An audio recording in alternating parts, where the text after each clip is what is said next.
What's going on, guys? Welcome to your 61st tutorial, and in this tutorial I'm going to be talking about something called template specialization.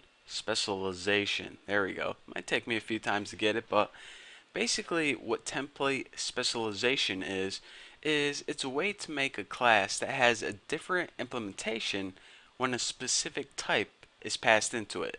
For example, if we made a regular old template like before, we could pass any data type into it like integers, doubles, characters, and it's going to be able to handle any of that data.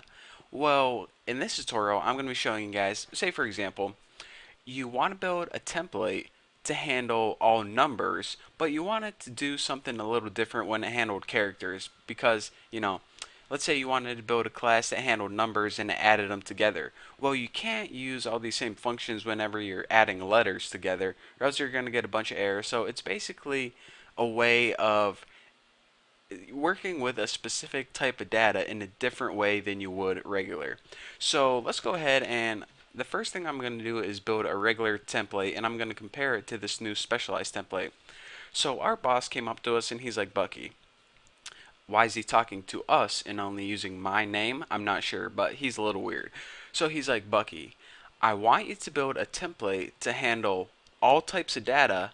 However, if the user passes in a character, which is this one specific type of data, I want you to work with it in a different kind of way. So one class or one template is going to take integers, doubles, floats, any type of data we pass into it, but whenever we pass it in a character, it's going to handle it a little bit differently. So after me talking for 2 minutes, it's finally time to start coding. So let's go ahead and build a regular template, and this is named class T. So remember, T can be any type of data, and I'll just call this class Spunky because, kind of in the spunky kind of mood. Did anyone ever used to watch Rocco's Modern Life? What was that dog's name? I'm pretty sure it was Spunky. But anyways, let's go ahead and make a public. And the only thing I'm going to be making in these classes is just a simple constructor because I don't need to demonstrate a whole lot. I just need to demonstrate the concept and, not build a huge functional class. So in order to make a constructor, you of course write the class name, which is Spunky, and pass in any type of data, and we'll name a variable x whenever we first create an object. So all we're going to do is we're going to create a class, pass it in an object, and print it out on the screen. So cout x, and then go ahead and write something like is not a character because we're going to be passing in any type of data like a number, and it's going to make 5 is not a character, or 6.17 is not a character. So this class is going to handle everything besides characters, basically. So let me go ahead and make sure I got all my semicolons in the right place, and let's go ahead and see a quick example right now. So actually, I'll wait to show you guys an example. Not yet. I'll make you guys wait. So this is how we build a basic template. It can take any type of data we want it to, integers, characters, floats, doubles, and it could say whatever thing we passed in, like J is not a character, 4 is not a character, 8.76 is not a character, and it's going to work fine with any type of data. That's the beauty of templates.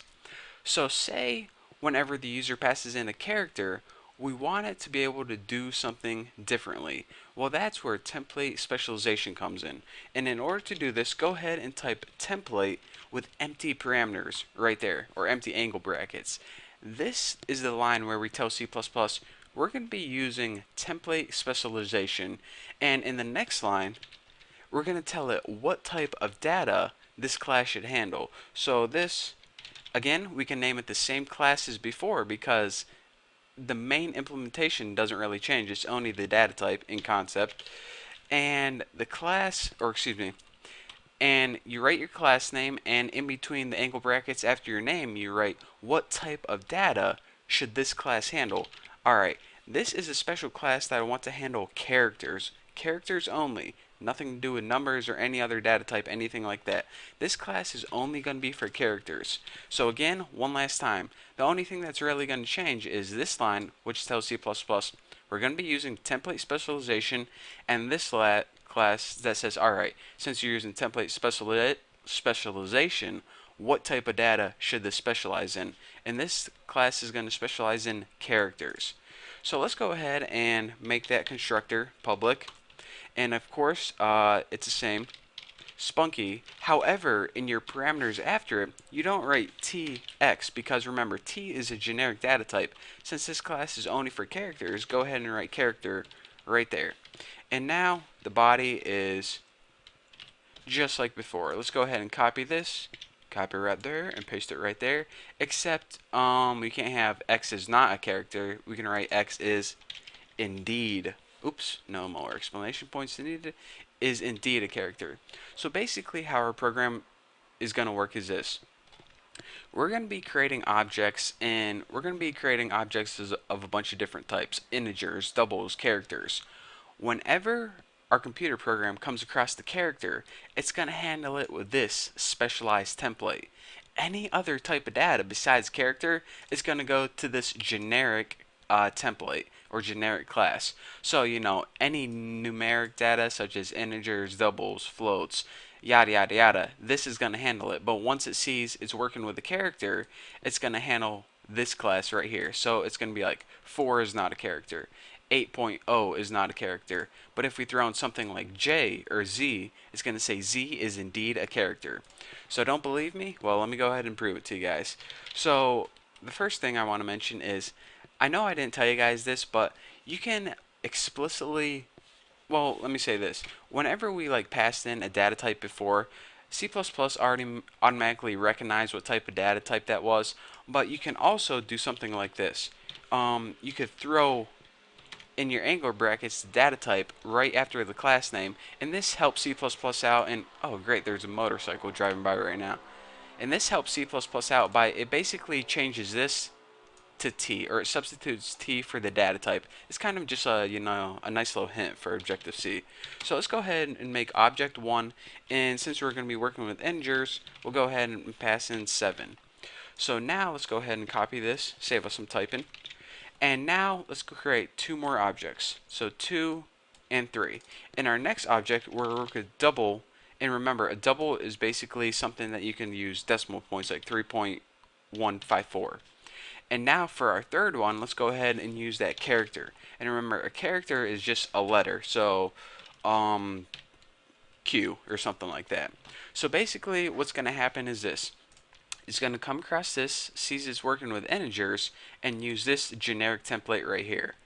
When it gets to here, it's going to be working with doubles, and it's going to use this generic template right here. When it comes across this, it's going to be working with characters, and it's going to say, hold on a second, you have a special class right here just made for working with characters. So on this one, I'm going to print Q is indeed a character.